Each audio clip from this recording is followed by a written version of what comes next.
وقال الرسول یا ربی ان قوم اتخذوا ھذا القرآن مہجورا۔ اسی لیے اپنی بساط، اپنی وسعت کے مطابق اپنے مسجد کے امام صاحب ہیں، محلے میں کوئی حافظ صاحب ہے، ہم ان سے قرآن سیکھیں، سنیں۔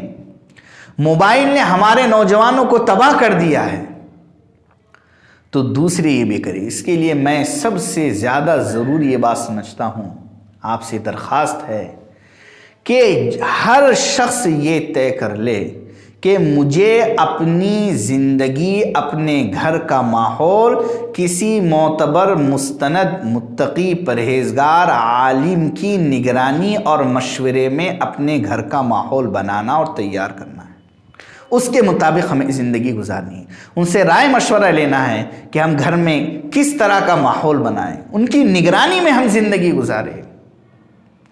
آج ہم ہر چیز میں مشورہ کرتے ہیں، لیکن امت اس لیے تباہ ہو رہی ہے کہ امت علماء سے کٹ چکی، امت کو علماء سے کاٹ دیا گیا ہے، معمولی نظریات کی بنیاد پر امت علماء سے کٹ گئی ہے۔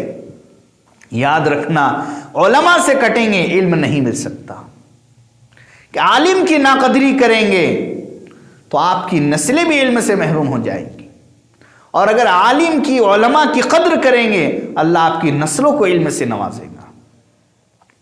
اس لیے خدا کے واسطے اماموں کی بھی ناقدری مت کیجئے، آپ کے بچوں کو اگر کوئی مکتب پڑھا رہا ہے ان کی ناقدری مت کیجئے۔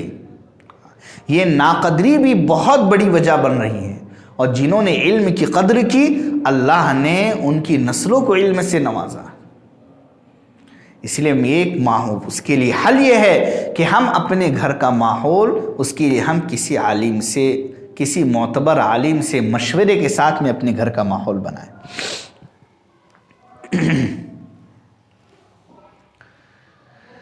اس کے ساتھ ساتھ میں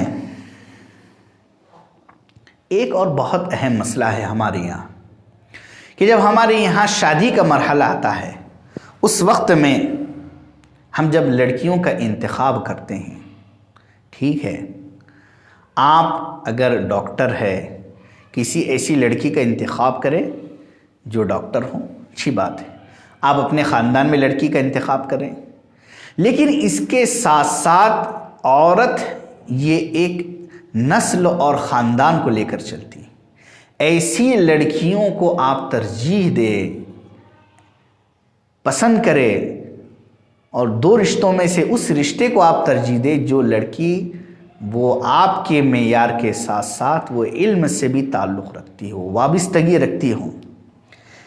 اس لیے کہ جب اس کی زندگی میں علم سے اور تعلق اور محبت اس کی زندگی میں ہوگی تو وہ ہماری نسلوں میں منتقل ہوگی۔ ایک اور بات میں جو خاص عرض کرنا چاہتا ہوں، آپ تاریخ عالم پڑھیے، ہر زمانے میں جو بڑے بڑے علماء پیدا ہوئے، انقلابی شخصیات پیدا ہوئی، حضرت عبد القادر جیلانی رحمۃ اللہ علیہ، خواجہ معین الدین چشتی رحمۃ اللہ علیہ، بڑے بڑے اہل اللہ کی زندگی آپ پڑھیے، حضرت مولانا علی میاں ندوی رحمۃ اللہ علیہ کی زندگی پڑھیے ماضی قریب میں۔ ان شخصیات کے پیچھے آپ کو ان کی ماں، ان کی والدہ کی محنت نظر آئے گی۔ کتنے تو ان میں یتیم ہیں۔ عورتیں جب اللہ تعالیٰ انہیں توفیق دے دیتا ہے علم کی، دین کی سمجھداری اللہ انہیں عطا فرما دیتا ہے، تو وہ مردوں کو بھی پیچھے چھوڑ دیتی۔ اس لیے یہاں سے ہماری نسل کا آغاز ہو رہا ہے، ہم اس بات کی فکر کریں۔ اس کے ساتھ ساتھ ہم اپنے بچوں کے اندر بچپن ہی سے ان کو سونے کا نوالا کھلائے، لیکن ان کے اوپر شیر کی نظر رکھے۔ ہمارے نبی حضرت محمد صلی اللہ علیہ وسلم نے فرمایا، ما نحل والد ولدہ من نحل افضل من ادب حسن او کما قال علیہ الصلوۃ والسلام، کہ کوئی شخص اپنی اولاد کو اچھی تربیت سے بڑھ کر کوئی گفٹ اور تحفہ نہیں دے سکتا۔ ہم پوری زندگی کمائیں گے، کروڑوں روپئے کما کر اگر ہم مر جائے اپنے بچے کے لیے بینک بیلنس کر دے، ہو سکتا ہے اگر اس کو کوئی غلط عادت ہو جائے یہ پورے پیسے چند مہینوں میں ختم کر دے گا، لیکن اس بچے کی اگر ہم نے اچھی تربیت کی تو اگر یہ صرف اپنے پیروں پر کھڑا ہو گیا تو انشاءاللہ یہ اپنی بہنوں کا بھی خیال رکھے گا، یہ اپنی والدہ کا خیال رکھے گا، یہ اپنے رشتہ داروں کا خیال رکھے گا، یہ غریبوں کا خیال رکھے گا۔ تو ایک تو ہر جگہ عورتوں کی تعلیم کا انتظام ہو، بڑے بھی علم سیکھے، اور اس کے ساتھ ساتھ علماء کی نگرانی میں اپنے گھر کا ماحول بنائیں۔ اور چوتھی بات میں عرض کر رہا تھا اسی حل کے لیے کہ اپنے بچوں کی فکر کریں۔ بچوں کی فکر کے سلسلے میں ایک صاف بات میں عرض کرنا چاہتا ہوں کہ دیکھیے، ہم یہ طے کریں کہ ہمارے بچے کے سینے میں قرآن پاک ہوگا۔ کوئی مشکل نہیں ہے کہ ہمارا بچہ IAS آفیسر بنے، ڈاکٹر بنے، انجینئر بنے، وکیل بنے، جج بنے، اور حافظ قرآن اس کے ساتھ ہو، یہ کوئی مشکل نہیں۔ بہت آسانی کے ساتھ حافظ قرآن ہمارا بچہ بن سکتا ہے۔ الحمدللہ اورنگ آباد شہر میں اور ہر جگہ مکاتب کا بھی انتظام ہے، مدارس ہے۔ یہ مکاتب مدارس جڑ ہے، دین کی بنیاد ہے، یہ بنیادیں ہیں دین کی۔ ہم اپنے بچے کو جو پڑھانا ہے پڑھائے، لیکن ہم میں سے ہر ایک یہ طے کرے کہ اس کے سینے میں قرآن ہوگا، اس کی کیا برکت ہوگی۔ یہ قیامت کے قریب ایسا دور ہے جو دجالی دور ہے، دجال کے فتنے ظاہر ہو رہے ہیں، دجل فریب دھوکہ عام ہو رہا ہے، قیامت قریب آتی چلی آ رہی ہے۔ اقترب للناس حسابهم وهم فی غفلۃ معرضون۔ نبی نے تو فرمایا بعثت انا والساعة کہاتین، ہم ایسے ہیں، یعنی میرے بعد بہت قریب ہے قیامت۔ قیامت کے قریب فتنے ایمان والے کے ایمان کو ختم کرنا چاہیں گے۔ ہمارے نبی نے فرمایا کہ ایسے فتنے آئیں گے کہ ایک شخص رات میں شام کے وقت مسلمان ہوگا اور تم صبح میں دیکھو گے کہ وہ مسلمان کافر ہو چکا ہوگا، ایک صبح میں تم دیکھو گے کہ وہ مسلمان ہوگا اور شام میں وہ کافر ہو چکا ہوگا، حیران ہو جاؤ گے۔ اگر ہمارے بچوں کے سینے میں قرآن پاک ہوگا، کیسے بھی فتنے آ جائیں گے، لیکن انشاءاللہ وہ ایمان پر رہیں گے اور ان کی موت بھی ایمان پر ہوگی۔ اس لیے میری درخواست ہے کہ ہم مکاتب کی قدر کریں۔ ٹیوشن میں وہ بات نہیں آتی، کبھی کوئی گھر میں پڑھ کر کوئی بچہ کوئی قابل نہیں بنا ہے، گھر میں اسکول نہیں ہوتا ہے، بچوں کو اسکول ہی بھیجنا پڑتا ہے، کالج ہی بھیجنا پڑتا ہے۔ ہم مکاتب کی قدر کریں، ان کے علماء کی قدر کریں، ہم مسجدوں کے اماموں کی قدر کریں، ہم مدارس کی قدر کریں۔ ایک بات یاد رکھیے گا، یہ جتنی انقلابی شخصیتیں آج دیکھیے، طیب اردوغان جو ترکی کے صدر ہیں، طیب اردوغان صاحب، یہ بھی مدرسے کے پڑھے ہوئے ہیں۔ ہندوستان کی تمام انقلابی شخصیتیں آپ دیکھتے چلے جائیں گے تو یہ مدرسوں کی پڑھی گی۔ مولانا محمد الیاس صاحب رحمۃ اللہ علیہ، یہ دارالعلوم دیوبند کے ایک طالب علم ہیں، دارالعلوم دیوبند سے پڑھ کر نکلے۔ حضرت مولانا اشرف علی تھانوی رحمۃ اللہ علیہ دارالعلوم دیوبند کے پڑھے ہوئے ہیں، دارالعلوم دیوبند کے طالب علم ہیں۔ مفتی شفیع صاحب رحمۃ اللہ علیہ معرف القرآن جنہوں نے لکھی، یہ بھی دارالعلوم دیوبند کے پڑھے ہوئے ہیں۔ کتنے وہ لوگ ہیں جن کو آپ جانتے ہیں، بڑی بڑی شخصیات ہیں۔ یہ انقلابی شخصیات مدرسوں سے ہے۔ مدرسوں کو زندہ رکھنا، مکاتب کو زندہ رکھنا، یہ ہمارے ایمان کو باقی رکھنا ہے۔ خدا نہ خواستہ، صد بار خدا نہ خواستہ، جس دن مدارس اور مکاتب اس ملک سے ختم ہو جائیں گے، چند ہی سالوں میں یہ ملک اسپین بن جائے گا۔ میں تو آپ سے کہوں گا، اگر آپ کے دل میں ایمان سے محبت ہے، قرآن سے محبت ہے، تو آپ اپنی کمائی کا 10واں حصہ مدرسوں اور مکاتب کے لیے نکالیے۔ قرآن کے حقوق میں سے ایک حق یہ ہے، قرآن کے چند حق ہے۔ پہلا حق اس کو پڑھنا ہے، دوسرا حق اس پر عمل کرنا ہے، تیسرا حق اس کو سمجھنا ہے، اور چوتھا حق قرآن کو دنیا میں پھیلانا، یہ بھی قرآن کا حق ہے۔ اور قرآن دنیا میں پھیلے گا، وہ مکاتب سے پھیلے گا، مدارس سے پھیلے گا۔ مکاتب اور مدارس زندہ ہے تو قرآنی تعلیمات ہے دنیا کے اندر پھلتی اور پھولتی رہے گی، ورنہ جتنے یہ سکڑیں گے، آپ تو دیکھ رہے ہیں کہ حالات کتنے تنگ سے تنگ ہوتے چلے جا رہے ہیں۔ اگر ہمارے اندر ایمان ہے، قرآن سے محبت ہے، تو ہم ایسے لوگ جو مکاتب سے، مدارس سے، علماء سے بدظن کرنے کے لیے ایسی باتیں کرتے ہیں جو باتیں قادیانی کیا کرتے ہیں۔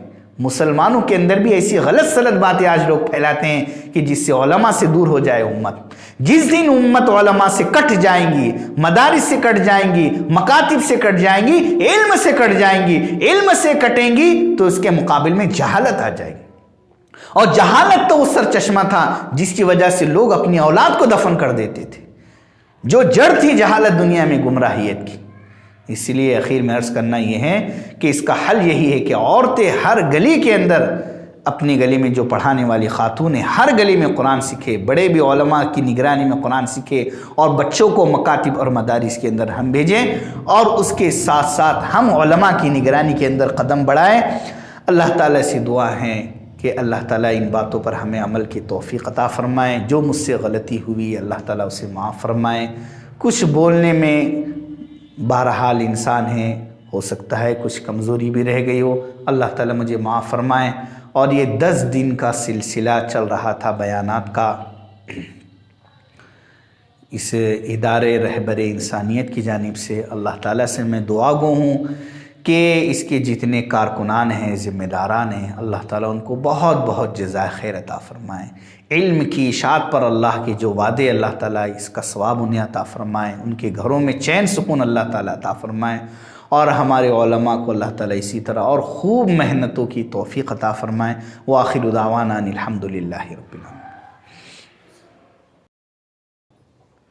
ماشاءاللہ، الحمدللہ، اللہم زد فزد. اللہ رب العالمین حضرت کی عمر میں صحت میں بھرپور برکت عطا فرمائیں. اللہ حضرت کا سایہ تادر ہم پر قائم و دائم رکھے. الحمدللہ، ہم تمام ہی ناظرین کے، ہمارے سامعین کے شکر گزار ہیں، اور جس طریقے سے آپ نے ہمارا تعاون کیا ہے، ہمارا ساتھ دیا ہے، اللہ رب العالمین تمام کے ساتھ دینے کو، تعاون کرنے کو بے انتہا قبول فرمائے. اللہ تمام کو جزائے خیر عطا فرمائے. اور ہم امید رکھتے ہیں کہ جب کبھی انشاءاللہ ادارہ رہبر انسانیت یا اس کے متعلقین یا اس کے علاوہ جتنے اور تنظیمیں ہیں جو کہ اللہ کے لیے اخلاص کے ساتھ دینی خدمات انجام دے رہے ہیں، جب کبھی وہ آواز لگائیں گے، اسی طرح انشاءاللہ اب ہمیشہ ان کا تعاون کرتے رہیں گے. اسی کے ساتھ ہم اس بات کا بھی اعلان کرتے ہیں کہ جو ہمارا 10 روزہ پروگرام تھا جو کہ آن لائن چل رہا تھا، لاک ڈاؤن کی وجہ سے، چونکہ سہولت کی وجہ سے اور عشرہ ذی الحجہ کے مبارک ماہ کی وجہ سے ہم لوگوں نے اس کا انعقاد کیا تھا، اس کا بھی ہم اختتام کا اعلان کرتے ہیں. اور اللہ رب العالمین سے دعا گو ہے کہ اللہ تعالیٰ تمام کی قربانیوں کو بے انتہا قبول فرمائے، تمام کو جزائے خیر عطا فرمائے. اور ایک اعلان آخر میں ہم یہ کرنا چاہتے ہیں کہ الحمدللہ، جیسا کہ آپ تمام ہی جانتے ہیں کہ شہر اورنگ آباد کے اندر ہمارے ایک بزم رسالت کے نام سے الحمدللہ نعت نبی صلی اللہ علیہ وسلم و دیگر دینی پروگرامات کا انعقاد کرتی ہے. اسی کے زیر اہتمام انشاءاللہ عشرہ محرم الحرام جو کہ اسلامی تاریخ کا اور اسلام کا پہلا مہینہ ہے، اس کا انعقاد عشرہ محرم الحرام کے نام سے انشاءاللہ آئندہ ماہ کے اندر ہم کرنے والے ہیں، جو کہ انشاءاللہ آپ لوگوں کو NG میڈیا سروسز کے اوپر دیکھنے کو ملے گا. تو تمام ہی سے گزارش ہے کہ اس سلسلے کے اندر بھی، عشرہ محرم الحرام کے اندر بھی آپ تمام ہی ہمارے ساتھ جڑے رہے. جزاکم اللہ خیرا و احسن الجزاء. ادارہ رہبر انسانیت تو سب کو پیارا